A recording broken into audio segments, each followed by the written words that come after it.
Braga é uma das mais belas cidades portuguesas ao norte do país, com uma população aproximada de 150 mil habitantes, que a colocam como a terceira cidade de Portugal. É a maior cidade e capital da província do Minho, uma das mais importantes regiões de Portugal, rica em belezas naturais e biodiversidade, e que produz o melhor vinho verde do país. Assim, em 1908, foi criada a região demarcada dos vinhos verdes, tradicionalmente conhecida como Entre Douro e Minho, e que possui as condições ideais para a produção de vinhos brancos, espumantes e aguardentes de altíssima qualidade. Na sua obra romântica O Minho Pitoresco, José Augusto Vieira, no final do século XIX, assim se refere ao Minho: o Minho, o jardim de Portugal, e acrescenta: era usual na minha época designar essa província como a mais populosa e a mais ativa, a mais pitoresca e a mais hospitaleira. Para Élisée Reclus, são os minhotos os melhores habitantes de Portugal, tanto pela sua doçura de caráter como pela sua alegria e cordialidade. As suas danças e cânticos fizeram já com que um escritor os houvesse comparado a verdadeiros pastores de Teócrito.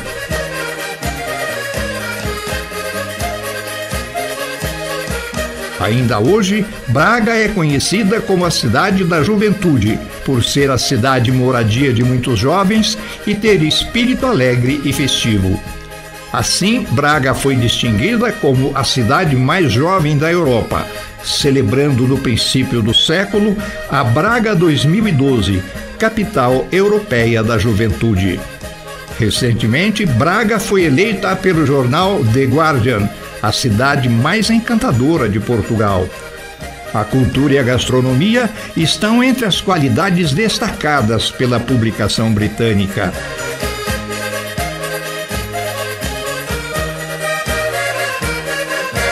É desta região minhota que surgira a maioria dos portugueses que colonizaram o Brasil a partir do século XVIII. Porém, Braga é uma das cidades mais antigas da Europa, com mais de 2.000 anos, tendo sido fundada no ano 16 a.C. como Brácara Augusta, em homenagem a Augusto, então imperador romano. Entretanto, os vestígios da presença humana na região vêm de há milhares de anos, como comprovam vários achados arqueológicos. E a Mamoa de Lamas, um monumento edificado no período neolítico, é um dos mais antigos achados da Brácara Augusta. A existência de aglomerados populacionais em Braga vem desde a Idade do Bronze. Braga teria surgido sobre um castro denominado Cividade, no topo de uma montanha, o que parece ser comprovado pela presença de uma antiga necrópole no local.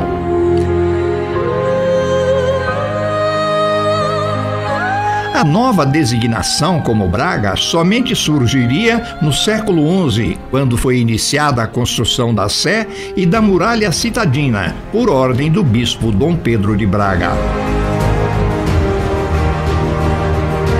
A Sé se elevou sobre os restos de um antigo templo romano dedicado à deusa Ísis, que mais tarde foi convertido numa igreja cristã. A cidade desenvolveu-se então em torno da Sé, ficando restrita ao perímetro amuralhado.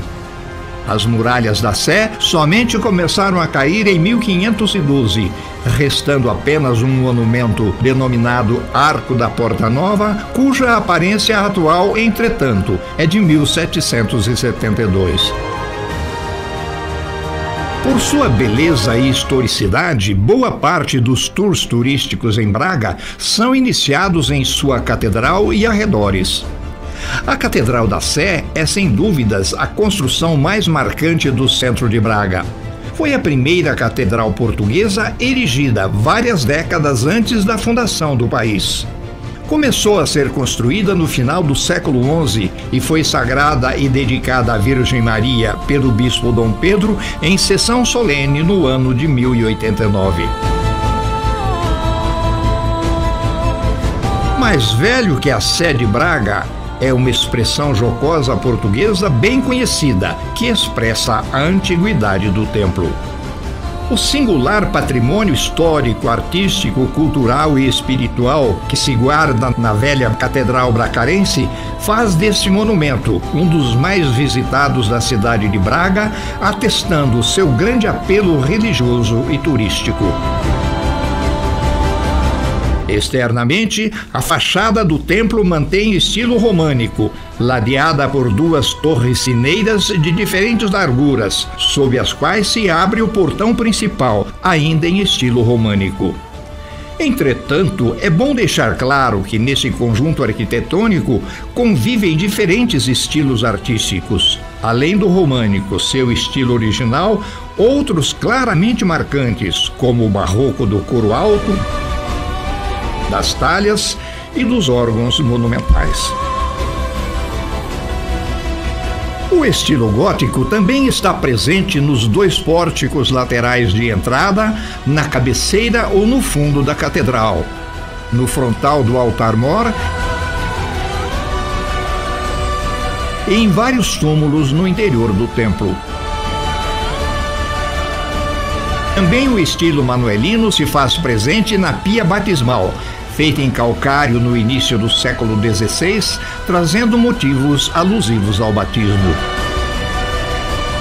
O templo se distribui em 3 naves, com 6 tramos e cobertura de madeira, transepto desenvolvido em uma cabeceira, com a abside rodeada por 2 absidíolos. Várias capelas laterais de grande beleza e sensibilidade compõem o interior do templo. A Capela de São Geraldo é do século XV e se abre para o exterior do templo.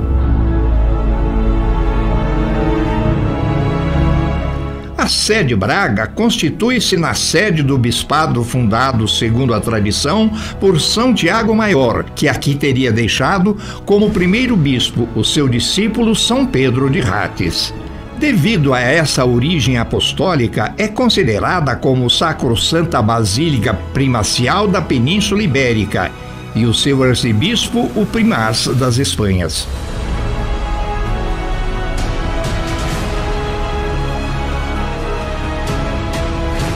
Na Idade Média, Braga ganhou o título de Roma Portuguesa, depois que o arcebispo Dom Diogo de Souza, influenciado por uma visita a Roma, resolveu reconstruir Braga com inúmeras igrejas e praças, assim como havia sido feito na cidade italiana.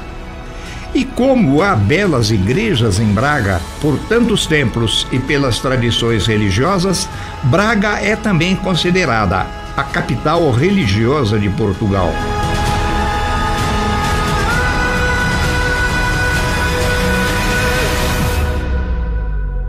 Porém, um dos maiores ícones do catolicismo em Braga é o belíssimo Santuário de Bom Jesus do Monte. É dedicado ao Senhor Bom Jesus e constitui-se num dos mais belos conjuntos arquitetônico-paisagísticos de Portugal. É integrado por uma longa escadaria ou escadório, como dizem nossos irmãos portugueses.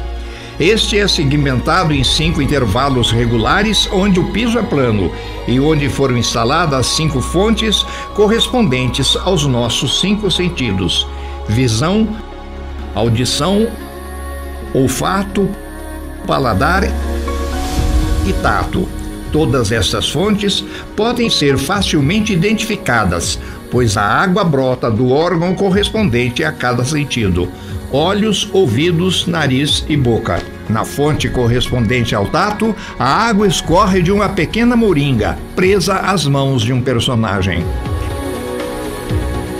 Em todos os segmentos são mantidos estátuas dos apóstolos de Cristo e peças especiais, tudo simbolizando a via sacra do Bom Jesus. Algumas peças são mantidas nas 17 capelas laterais à escadaria. Todo o santuário se mantém envolvido por uma cuidadíssima área de mata, o Parque do Bom Jesus. O criativo e lindo conjunto tem 116 metros de altura, divididos em 581 degraus, e culmina com a Basílica do Bom Jesus no alto da escadaria. E antes de se concluir a longa subida da escadaria, o visitante ainda tem contato com mais 3 fontes, dedicadas às virtudes teológicas. A fé, representada por uma cruz latina, a esperança, simbolizada por uma arca, e a caridade, ligada a 2 crianças. Acredita-se que a primitiva ocupação desse sítio como local de peregrinação remonte ao início do século XIV, quando alguém teria erguido uma cruz no alto do Morro do Espinho. No ano de 1373, já é mencionada uma ermida no local, sob a invocação de Santa Cruz, anexa à paróquia de Tenões, antigo nome desta freguesia. Em 1629, um grupo de devotos constituiu a Confraria do Bom Jesus do Monte, sendo edificada uma capela onde foi colocada uma imagem de Cristo crucificado. Ergueu-se também casas para abrigo dos romeiros e as primeiras capelas dos Passos da Paixão sob a forma de pequenos nichos, dedicados aos episódios da deposição da cruz, da deposição no túmulo, da ressurreição e da ascensão.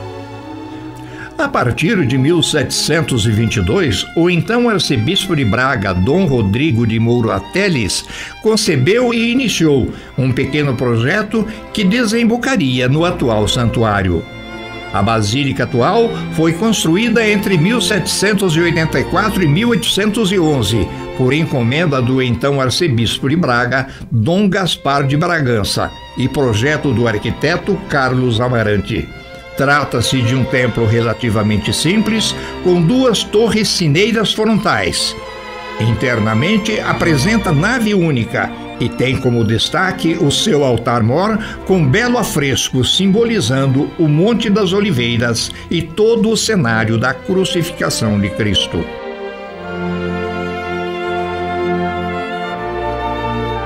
Entretanto, é precedida de um belo pátio chamado Terreiro de Moisés, onde se localiza a Fonte do Pelicano.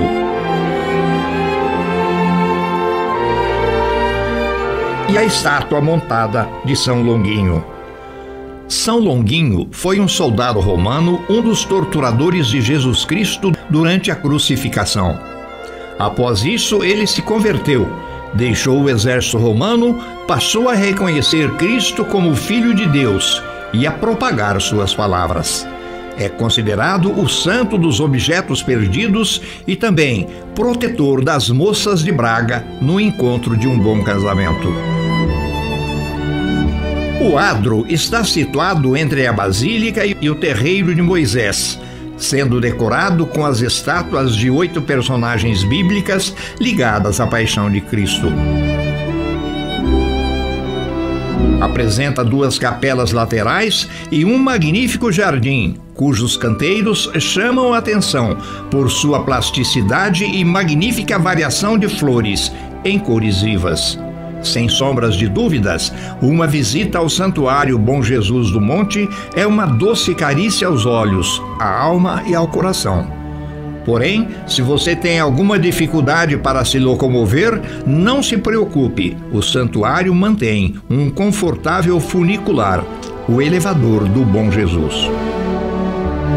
Porém, vamos voltar ao centro velho de Braga, para a freguesia da Sé, para conhecer o Paço Medieval de Braga, em cuja frente se localiza um dos mais belos jardins da cidade, o Jardim de Santa Bárbara.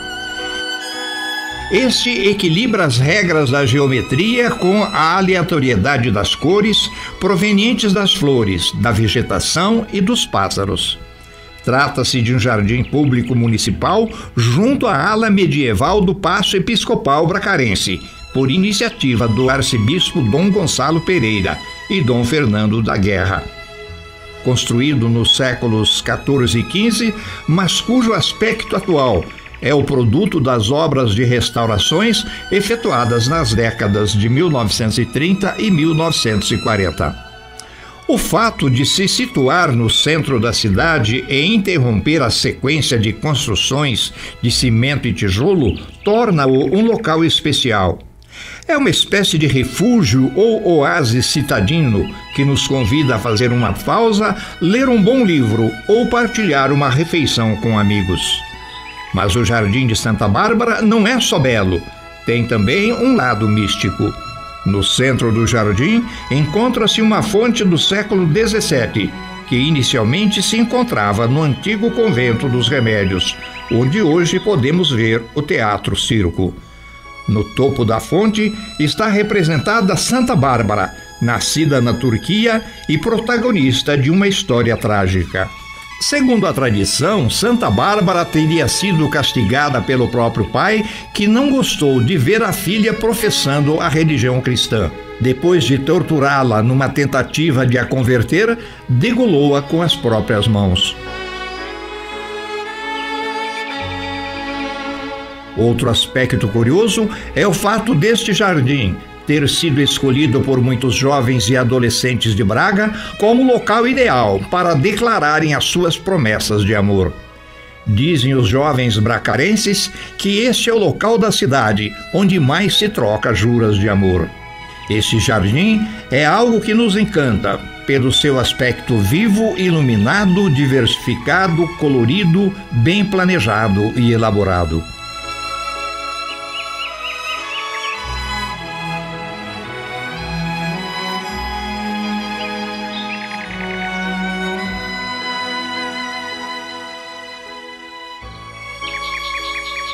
Quando falamos de um palácio, invariavelmente pensamos em um grande edifício suntuoso, repleto de obras de arte e gabinetes luxuosos, repleto de pormenores que o tornam especial. Não é exatamente o que percebemos no Palácio do Raio da cidade de Braga. O edifício foi construído para a residência de um rico comerciante, senhor José Duarte de Faria, em 1752, um cavaleiro da Ordem de Cristo. Em 1853, foi adquirido por Miguel José Raio, que imortalizou seu nome no palacete. Oriundo de Braga, José Raio fez fortuna em Belém do Pará, no Brasil, e, regressando a Portugal, fundou o Banco do Minho, apoiando várias instituições assistenciais. Por isso foi agraciado com o título de Visconde de São Lázaro. Este proprietário remodelou o edifício, adicionando várias talhas de concreto em sua fachada, bem como os azulejos que lhe dão uma beleza ímpar. Posteriormente, o Palácio do Raio foi adquirido pelo Banco do Minho e, em seguida, pela Santa Casa da Misericórdia. Como resultado, o edifício transformou-se no espaço do Hospital de Braga, contíguo ao palácio. Muitos anos depois, com a mudança da localização do hospital, o palácio deixou de ser utilizado e, após profunda renovação, com enfoque nos tetos e azulejos, abriu como museu, função que exerce nos dias atuais. Nas paredes estão expostos retratos dos arcebispos que contribuíram para o crescimento da instituição, enquanto nas vitrines observam-se diversos objetos, desde as varas de mesário, símbolo do poder na instituição, passando pela Senhora do Monte Largo, padroeira da Misericórdia, até a caixa de despacho, uma peça do século XVIII, quase única no universo das misericórdias.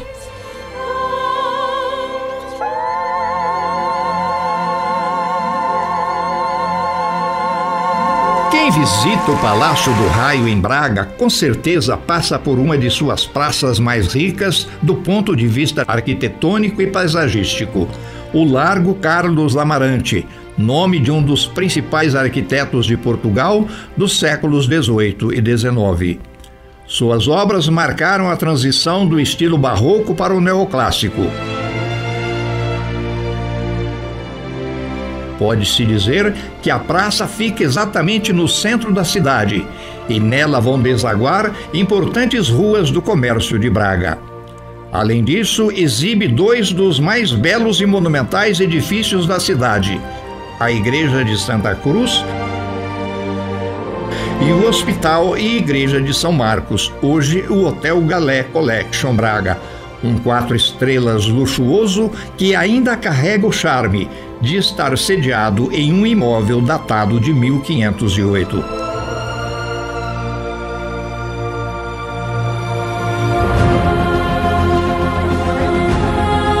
Na fachada da bela igreja de Santa Cruz do século XVII, erguida em estilo barroco maneirista, encontra-se uma das lendas mais conhecidas da cidade, a dos galos casamenteiros.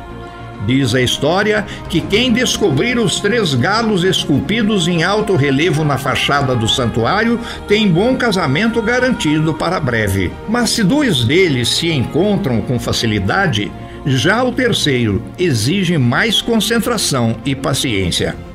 É um dos motivos que mais atrai visitantes àquela igreja, principalmente moças casadoras.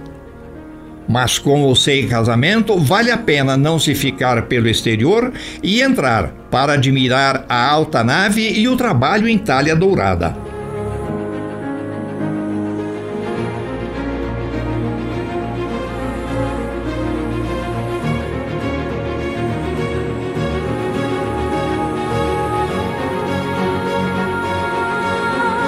No centro do Largo Carlos Amarante, há uma fonte pública construída em granito no século XVII, com apenas um tanque inferior e uma taça em nível superior. A fonte é rematada com um obelisco e uma representação do fogo em seu topo. De destaque ainda na praça, belos canteiros floridos.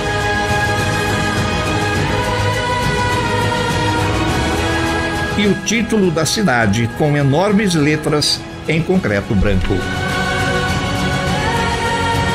O Palácio dos Biscainhos foi construído em 1712 a mando de Deão Francisco Pereira da Silva para sua habitação. A residência senhorial foi sendo ampliada pelos próximos proprietários, como os condes de Berdiandos, e o edifício chegou a receber o rei Dom Luís I nas suas instalações, o que dá conta da importância de que essa família nobre e o palácio gozavam na época. Logo à entrada, chama a atenção o pavimento estriado do rés do chão, particularmente vulgar, para permitir que as carruagens entrassem no edifício a fim de desembarcarem seus passageiros, antes de seguirem para as cavalariças. Em 1963, o terceiro Visconde de Paço de Nespeira, último proprietário do edifício e também membro da família dos Berdiandos, fez a doação de todo o complexo à cidade de Braga. Em 1978, o edifício deu lugar ao Museu dos Biscainhos, permitindo que todos os visitantes tenham acesso a seus amplos salões com tetos luxuosos e jardins barrocos, imagens que marcam a nobreza setecentista portuguesa. O Museu dos Biscainhos disponibiliza um conhecimento holístico e integrado do período compreendido entre os séculos XVII e o primeiro quarto do século XIX. A azulejaria das paredes conta muito da história e dos hábitos da época. Sala por sala, o museu mostra o ambiente real vivido nessa época.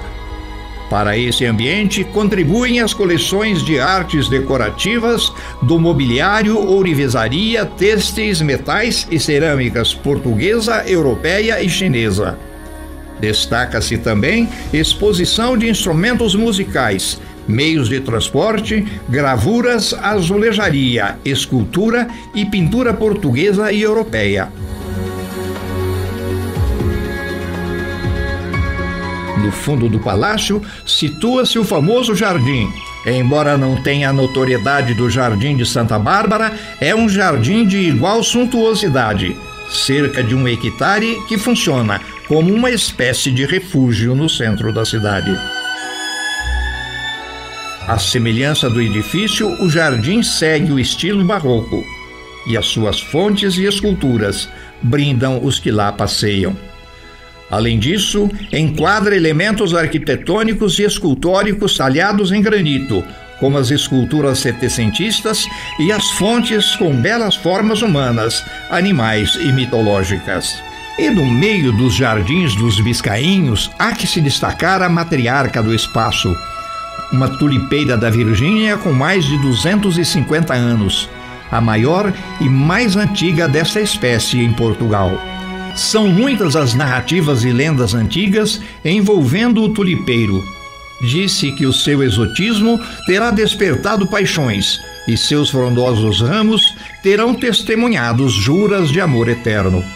Esta é, por isso, a árvore de afetos e segredos, tornando o jardim no espaço perfeito para um passeio romântico ou para relaxar e descontrair do estresse da cidade. E não por acaso deixamos para concluir este trabalho no ponto mais frequentado de Braga, frequentado por locais e visitantes, a Praça da República, o centro histórico da cidade, na freguesia de São José de São Lázaro. Sua localização é perfeita para diariamente receber um grande afluxo de cidadãos, jovens e adultos de todas as idades, pois se abre entre os largos de São Francisco e Barão de São Martinho e as avenidas Central e da Liberdade. A praça foi aberta em fins da Idade Média, sendo comumente referida apenas como Arcada. O nome é proveniente de uma arcada ali existente, erguida em 1715, e foi construída para abrigar os feirantes em dias chuvosos, que neste local, desde os fins do século XVI, comercializavam os gêneros que abasteciam a cidade. Entre 1761 e 1904, denominou-se Largo da Lapa. O nome Praça da República somente viria com a implantação da República Portuguesa em 1910. Sob a arcada, hoje predominam cafés e restaurantes. E aqui está o mais antigo café da cidade em funcionamento, o Café Viana, ponto de paragem desde 1858, da mais nobre sociedade bracarense, e que já recebeu figuras ilustres como essa de Queiroz e Camilo Castelo Branco. Seu salão de jogos recebia com frequência reuniões políticas, e foi dele que partiu o movimento de 28 de maio de 1926, liderado pelo general Gomes da Costa, um golpe de Estado protagonizado por militares e civis antiliberais, que resultou na queda da Primeira República Portuguesa e na ditadura, que duraria até a Revolução dos Cravos, em 25 de abril de 1974. À frente do Café Viana se localiza um grande e potente chafariz, cuja intensidade dos jatos pode variar de um dia para outro. E quando muito fortes, brindam o espectador com belíssimos arco-íris. Atrás da arcada se localiza um dos monumentos mais históricos de Braga, a Torre de Homenagem, uma torre defensiva de um antigo castelo que existiu na região. No seu interior há um museu sobre a história das origens da cidade, que aborda principalmente o período de romanização de Braga. A Praça da República é a sede do mais importante evento cultural da cidade de Braga, a Noite Branca, que, aliás, ocorre também em outras cidades de Portugal. Mas em nenhuma outra se iguala ao espetáculo que se vê nesta encantadora Braga. Durante um fim de semana de setembro, a cidade se veste de branco. Não só seus habitantes, mas milhares de visitantes que a ela acorrem. Concertos, performances, exposições, gastronomia e muita animação. Comércio e museus abertos à noite. Atividades para crianças, jovens e adultos, permitindo que cada um, na medida de suas preferências e interesses, faça a sua própria festa.